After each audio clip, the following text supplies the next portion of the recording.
Ya, selamat pagi. Assalamualaikum warahmatullahi wabarakatuh. Selamat pagi dan salam sejahtera untuk kita semua. Mungkin pertama-tama saya ucapkan salam terlebih dahulu kepada tamu di barisan depan. Tadi saya ada Pak Nizar, juga Pak Halim masih ada di sini, Ibu Catherine. Selamat pagi juga kepada para narasumber yang ada di panggung, juga Bapak Moderator, juga kepada para audiens yang hadir pada pagi hari ini. Terima kasih banyak ini saya ucapkan pertama-tama kepada penyelenggara acara ICSO ya 2025 atas undangannya kepada kami di Bursa Efek Indonesia untuk memberikan sharing ya mengenai peran Bursa Efek dalam mempromosikan investasi berbasis keberlanjutan di pasar modal Indonesia. Jadi pertama saya juga senang sekali bisa hadir di sini bersama Bapak Ibu di ruang yang megah ini.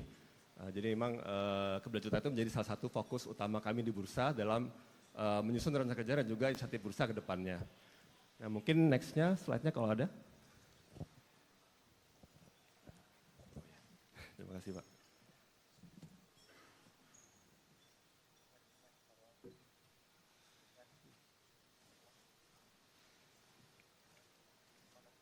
Tidak bisa ya? Oh situ ya, oke. Ya Bapak Ibu, jadi mungkin sebagai pengantar, saya nggak apa ya dari sini kali ya presentasinya. Jadi mungkin sebagai pengantar presentasi yang akan saya bawakan pada pagi ini. Jadi memang bursa sustainability ataupun ESG merupakan tren yang menjadi salah satu bagian dari fokus utama Bursa Efek Indonesia dalam merancang juga menyusun inisiatif Bursa Efek ke depannya. Seperti yang kita tahu Pak Ibu ya, memang investasi berbasis ESG ini sudah menarik daya tarik dari investor kita di pasar modal.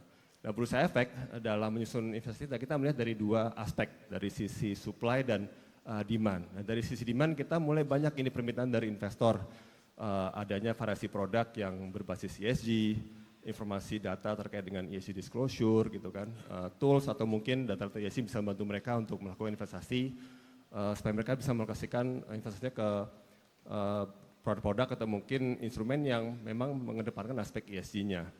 Nah, jadi kita melihat opportunity ini merupakan salah satu upaya yang harus bisa dikembangkan oleh bursa ya. Jadi dari sisi supply-nya kita kembangkan dari sisi aspek infrastruktur, kemudian disclosure dan juga data, regulasi, edukasi kepada stakeholder kita di pasar modal, yang mana kita selaraskan juga dengan program dan target pemerintah ya, seperti penurunan emisi, target NDC, penerapan nilai emisi karbon, lalu juga ada sustainable finance-nya OJK, penerapan green bond untuk financing ke pendanaan untuk kegiatan yang berwawasan lingkungan dan sosial, itu kami semua selaraskan kepada rencana kerja pemerintah dan OJK juga. Jadi hal ini kita harapkan ke depannya kita bisa mewujudkan ya ESG disclosure yang lebih baik, kemudian juga emiten kita juga lebih transparan dan bisa menghadapi mitigasi perubahan iklim yang lebih transparan, dan juga kita bisa meningkatkan variasi produk ESG ataupun sustainability di pasar modal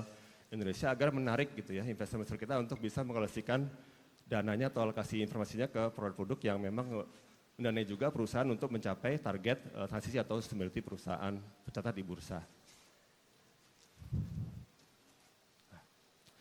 Kita mungkin revisit dulu ya, ini yang biasanya kita kalau ada presentasi mengenai keberlanjutan di Bursa Efek, kita selalu tampilkan saat ini untuk melihat kira-kira seperti apa gitu perkembangan sustainability di Bursa Efek Indonesia dan capital market kita. Jadi kalau kita lihat dari sustainability reporting ya, perusahaan catat juga sudah dia menyampaikan pelaporan SR dari tahun 2019 sampai dengan 2024 itu sudah di atas 80-90% ya di semua perusahaan catat yang di bursa. Kita sekarang ada sekitar 950-an perusahaan catat di Bursa Efek, jadi angkanya juga sudah cukup tinggi. Dari sisi ekuitas ya, kita juga mendorong penciptaan produk equity dari fund manager, seperti menciptakan produk ETF ataupun mutual fund yang basisnya adalah indeks-indeks yang kita luncurkan juga sesuai dengan temanya, tema ESG. Jadi kita Bursa Efek mendukung penciptaan produk ini untuk bisa memberikan kemudahan bagi investor untuk alokasi investasinya ke aspek keberlanjutan. Kalau kita lihat dari yang di grafik tengah ini, pertumbuhan cukup pesat ya, dari tahun 2015 sampai tahun 2025 pertengahan tahun ini, itu sudah tumbuh sekitar 201 kali ya dari sisi nilai dana kelolaan yang ada dalam produk-produk tersebut. Dari fixed income instrumen, baik itu green, social ataupun sustainable bond yang cetak di bursa dari obligasi koperasi itu juga sudah tumbuh dari sekitar 500 di awal 2018, sekarang sudah ada sekitar ya di pertengahan tahun 2025 ini. Jadi inisiatif bursa ini semua kita lakukan menjelaskan dengan beberapa target dari OJK dan juga dari pemerintah kita gitu ya. Yang mana harapannya dari semua inisiatif ini kita harapkan kita bisa menyediakan data informasi kepada investor kita di pasar modal gitu ya, data terkait dengan performance ESG perusahaan catat, better ESG score dari perusahaan catat juga gitu ya, more variation untuk produk-produk yang menggunakan aspek ESG dan keberlanjutan seperti tadi ada ETF atau green instrument lainnya. Nah, harapannya ke depannya kita bisa meningkatkan capital inflow untuk sustainable investment di capital market kita dan juga untuk menciptakan produk investment lebih banyak lagi dan more ESG investment integration ya di perusahaan catat di Bursa Efek Indonesia. Ya agak susah juga nih. Ya jadi ini beberapa contoh saja kira-kira green instrumen apa yang ada di bursa saat ini ya, ada ISS bond gitu ya, itu pendanaan bagi perusahaan catat yang ingin mendanai proyek-proyek yang sesuai dengan wawasan lingkungan dan sosial, itu yang ada di bursa ada sekitar berapa sih 20 lebih emisi yang ada di bursa saat ini ya. Lalu ada stock index gitu, kita punya indeks-indeks yang mendukung penciptaan produk ESG seperti ETF dan mutual fund.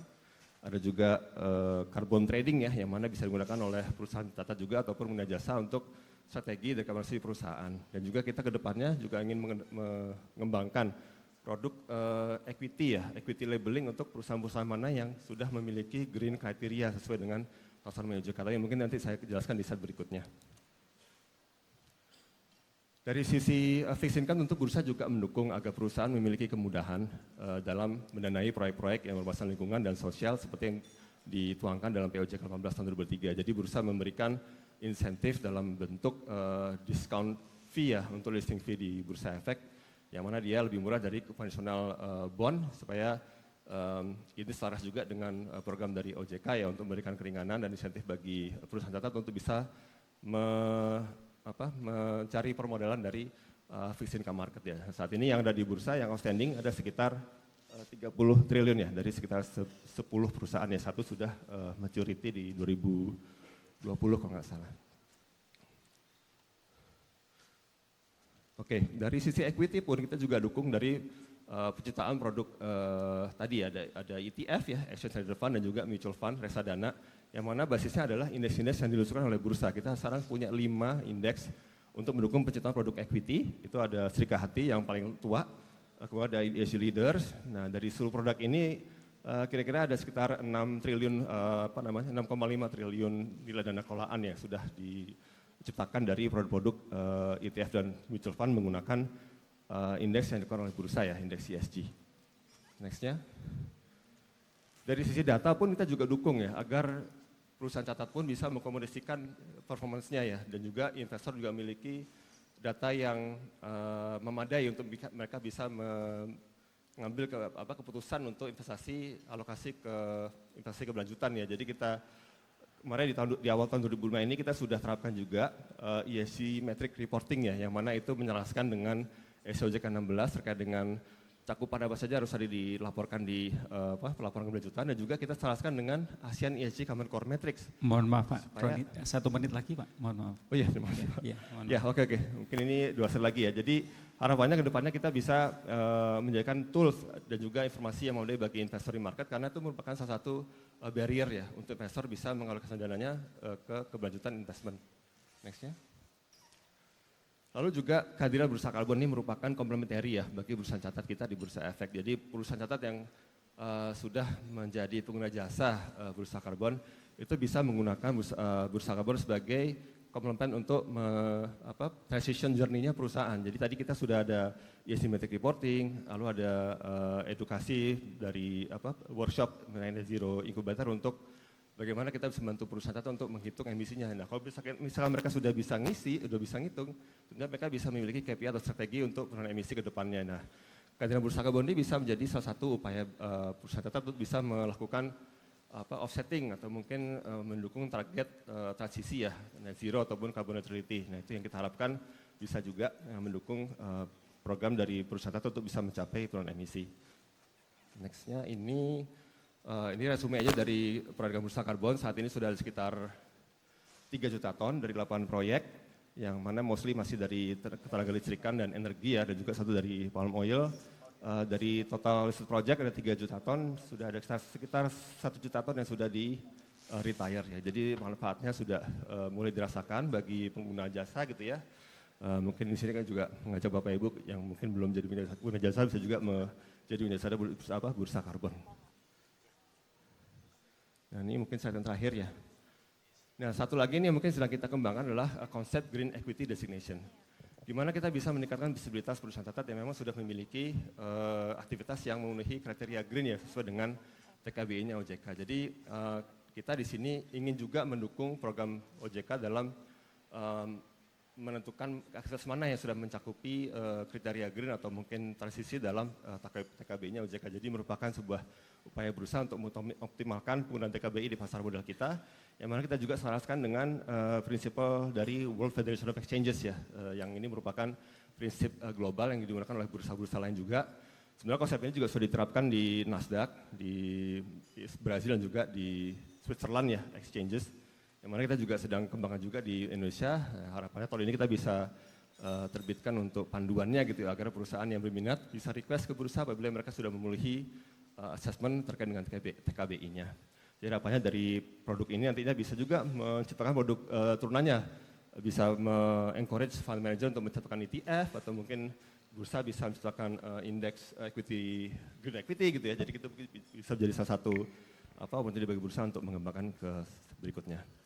Jadi yang terakhir mungkin ya tentunya inisiatif ini tidak mungkin bisa berjalan tanpa adanya kolaborasi dari semua stakeholder ya di pasar modal, tentunya dari perusahaan catat, dari broker, dari security, dari fund manager, juga dari regulator. Ini kita harapkan bisa kita bersama-sama gitu ya membangun capital market yang lebih sustainable ke depannya. Terima kasih atas atensinya. Wassalamualaikum warahmatullahi wabarakatuh. Makasih Pak Roni.